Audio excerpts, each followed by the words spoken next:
గురూజీ 72 గంటల్లోనే ఫోన్లోని అద్భుతమైన జ్యోతిష్య పరిష్కారం చూపిస్తారు. నమ్మండి, నమ్మకపోండి, ఇది నిజం. శ్మశాన కాళి రుద్ర చౌడీదేవి ఆరాధకులు నంబర్ 1 వశీకరణ స్పెషలిస్ట్ గురూజీ. మనిషి పుట్టుక నుండి చనిపోయే వరకు వచ్చే అన్ని క్లిష్టమైన సమస్యలకు పరిష్కారం ఇక్కడ లభిస్తుంది. విద్య, ఉద్యోగం, వ్యవహారం, స్త్రీ ప్రేమ, పెళ్లి, సంతానం, స్త్రీ పురుష వశీకరణం, భూవశం, భార్యాభర్తల కలహాలు, కోర్టు సమస్యలు, విడాకుల సమస్యలు, చేతబడి, అప్పుల బాధ, ఇంకా మీకు ఎలాంటి సమస్యలు ఉన్నా 72 గంటల్లోనే. ఓం గం గణపతియే నమః. ఓం నమః శివాయ. ఓం శ్రీ మాత్రే నమః. హయగ్రీవాయ నమః. అందరికీ నమస్కారం. పరాభవ నామ సంవత్సర శుభాకాంక్షలు అందరికీ, ప్రేక్షకుల మహాశయులకి.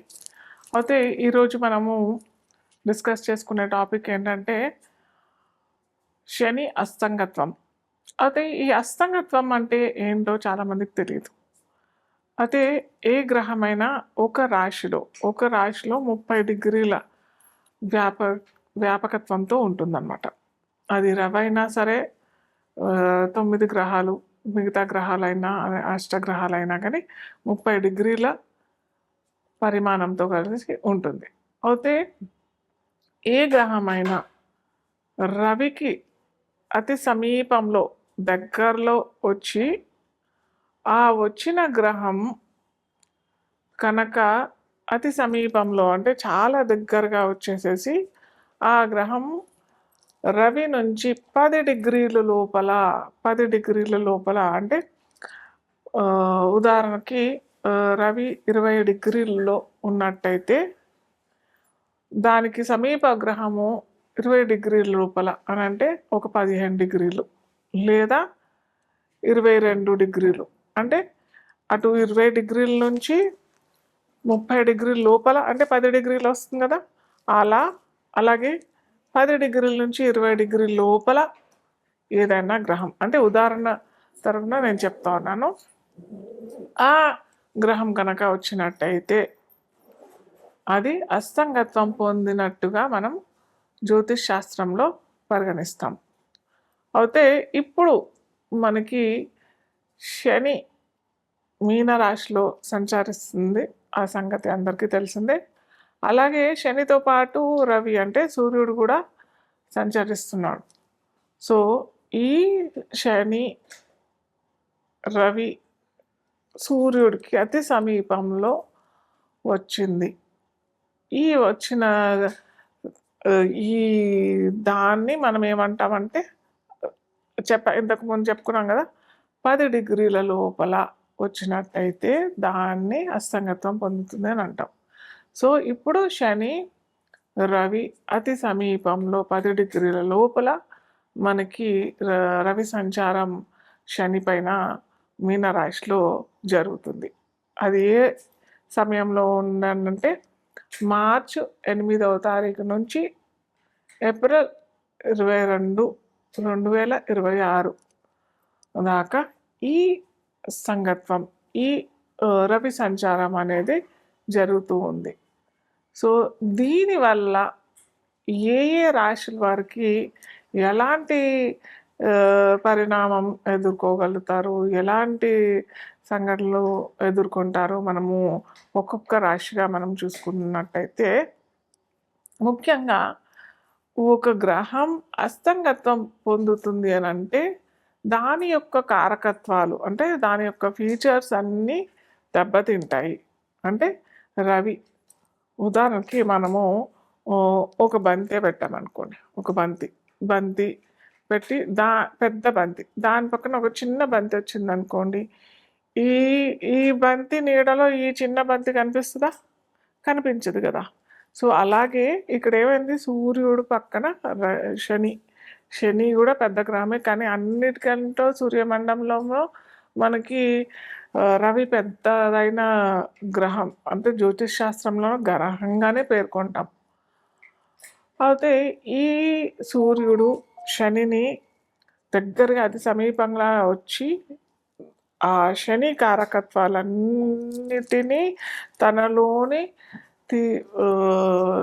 నిగుడుకించుకుంటాడు కాబట్టి దీన్ని మనం అస్తంగత్వం అని పేర్కొంటాం.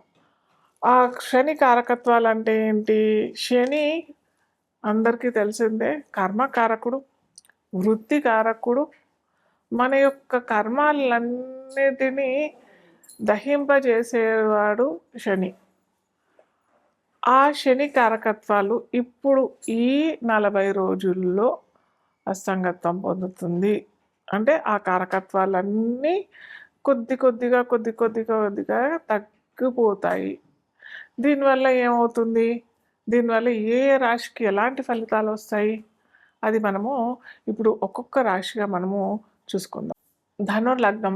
లగ్నం తెలియని వారికి రాశి అని చూసినట్టయితే రాశి వారికి అధిపతి ఎవరు? ఇక్కడ మనకి గురువు, బృహస్పతి. సో ఈ బృహస్పతి 4వ ఇంట్లో అంటే ధనురాశికి మీనరాశి 4వ ఇల్లు అవుతుంది. ఆ ఇంట్లోనే శని అస్తంగత్వం పొందాడు.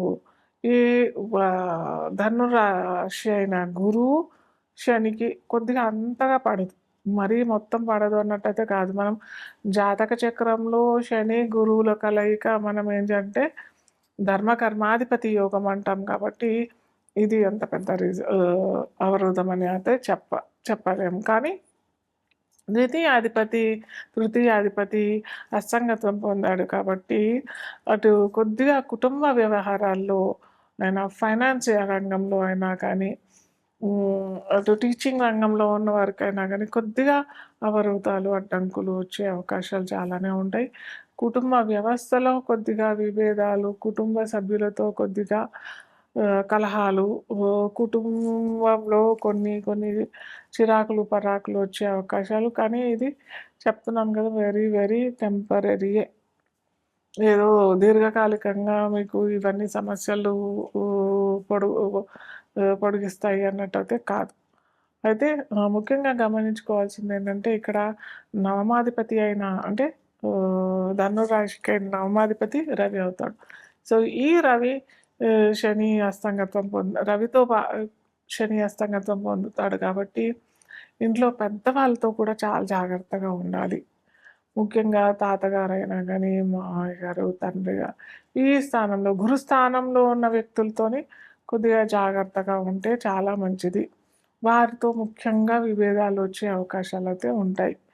ఫైనాన్స్ రంగంలో వారికి కూడా చాలా ఆటంకాలు, లేదా తొందరగా మీ బాకీలు వసూలు చేయకపోవడము, లేదా రావాల్సిన డబ్బులు సరి అయిన సమయానికి రాకపోవడము, ఇలాంటి డిలేస్, పోస్ట్‌పోన్‌మెంట్ వస్తూ ఉంటాయన్నమాట.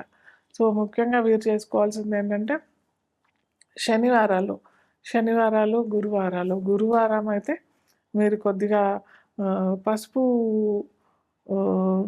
కలర్ వస్త్రాలు వేసుకుంటే చాలా మంచిది. అలాగే శనివారాలు నల్లటి వస్త్రాలు లేదా నీలిమ రంగు వస్త్రాలు లేదా పువ్వులు లేదా పళ్ళు దానం చేసుకుంటే మటుకు మంచి ఫలితాలు, సత్ఫలితాలు వచ్చే అవకాశం మాత్రం చాలా ఉంది. సో ఇప్పటి నుంచి నేను ప్రతిసారి లాస్ట్లో మీరు స్టార్టింగ్ నుంచి ఎండింగ్ దాకా చూసినట్టయితే నేను ఎండ్ ఆఫ్ ఈ ఎపిసోడ్లో ఒక చిన్న రెమెడీ, మీరు ప్రతి ఒక్కరు ఎవరైనా కానీ ఇది చేసుకోవచ్చు. స్విచ్ వర్డ్స్ అంటారు. ప్రతిసారి నేను స్విచ్ వర్డ్ అన్నా ఇవ్వడానికి ప్రయత్నం చేస్తాను, లేదా న్యూమరాలజీ ప్రకారం ఒక నంబర్ అయినా ఇవ్వడానికి ప్రయత్నం చేస్తాను. ఆ నంబర్ అన్నా, ఆ వర్డ్ అన్నా మీరు కనుక చేసినట్టయితే, ఇది వేదిక్ స్విచ్ వర్డ్. ఇది చేసినట్టయితే మీకు సత్ఫలితాలు అందరికీ లభిస్తాయి. ఇది విద్యార్థులైనా కానీ, గృహిణులైనా కానీ, వ్యాపారస్తులైనా కానీ, ఉద్యోగస్తులైనా కానీ ఎవరైనా చేసుకోవచ్చు. ఒక చిన్న వర్డ్ ఇది, కల్మషి అనే ఈ వర్డ్ మీరు కనుక రోజు 200 సార్లు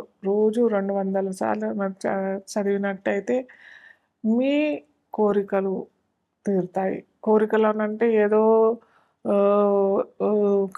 కామక్రోధ వాంఛలు ఇలాంటి కోరికలు కాకుండా సత్కోరికలు, మంచి కోరికలు, మా పిల్లలు ఉన్నతిగా రావాలి, లేదా నాకు వివాహం కావాలి, లేకపోతే నాకు ఉద్యోగం కావాలి.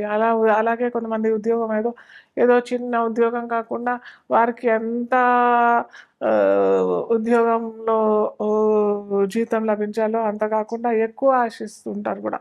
అలాంటి వారికి కాకుండా సత్కోరికలు, మంచి కోరికలు, మీకు సరి అయిన కోరికలు, కామ క్రోధ కోరికలు కాకుండా మీరు కనుక ఇది పఠించినట్టయితే ఖచ్చితంగా మంచి ఫలితాలు ఇస్తాయి.